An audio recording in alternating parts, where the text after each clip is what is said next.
Hey guys, welcome to the video. Looking forward to this weekend's Italian Grand Prix round Monza.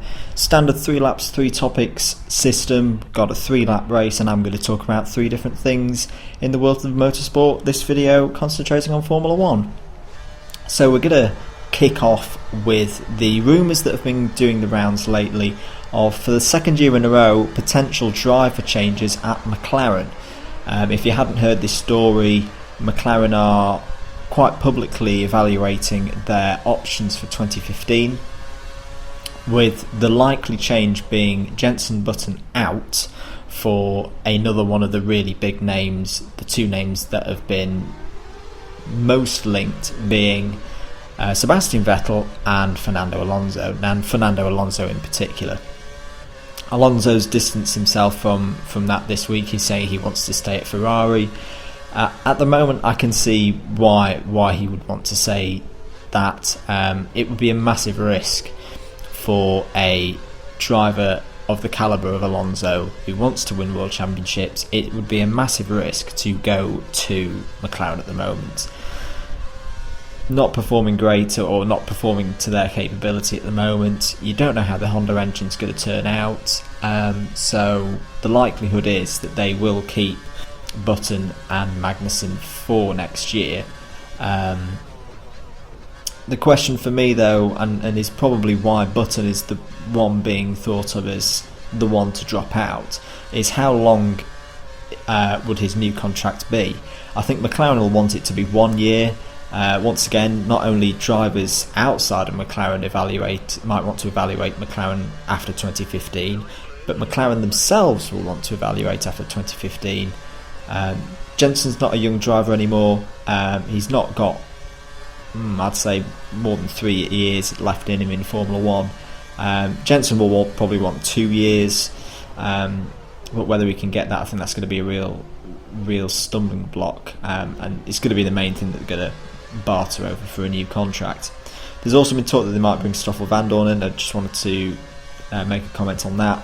For me, I think McLaren should do with Vandoorne what Ferrari have done with Bianchi. I don't think Vandoorne is ready to step up to McLaren. I don't think McLaren will want to have 2 inexperienced drivers going into such a stark new era for them.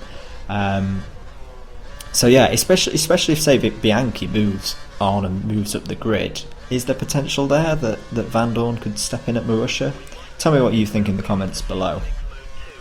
I've mentioned Ferrari already. I did want to quickly, on this second lap, mention that there are really big rumours this weekend that something big is going to be made, an announcement is going to be made concerning Ferrari, and the big rumour is that their president, Luca De Montezemolo, is going to leave. Now, De Montezemolo has been, he's been boss of Ferrari for the entirety of, I think, my life. Definitely the entirety of the time I've watched Formula 1. So if he was to leave, that would be a really, really big story. The Italian Grand Prix is generally made when Ferrari make their announcements year on year.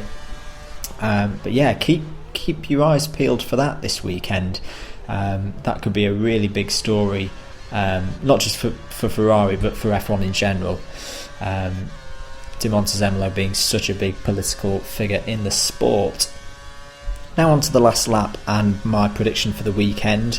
A few weeks back when I did my mid-season review, I mooted that Monza might be a good weekend for Williams given the setup of their car. Apparently their long runs were really good today in practice too. So I'm tentatively going to predict a Bottas victory.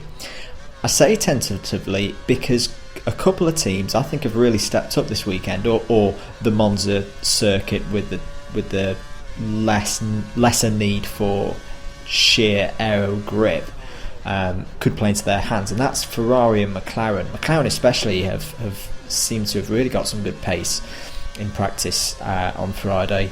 So, and then of course you've got the 2 Mercedes drivers quickest outright over a single lap.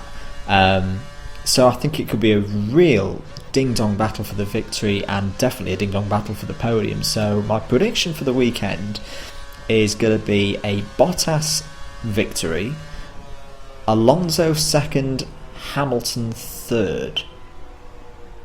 It'll probably be wrong, as most of my predictions have been this year. In fact, I've not given it to Lewis just because I'm sick of utter bull happening during his weekend, stopping him winning. But that's another matter. If you've got your own prediction, why not put that in the comments below? I'd be really happy to hear what you think. If you've enjoyed the video, give it a like. If you haven't already, click the subscribe button. I've been Onto the Blade, and I'll catch you guys later. Have a great weekend.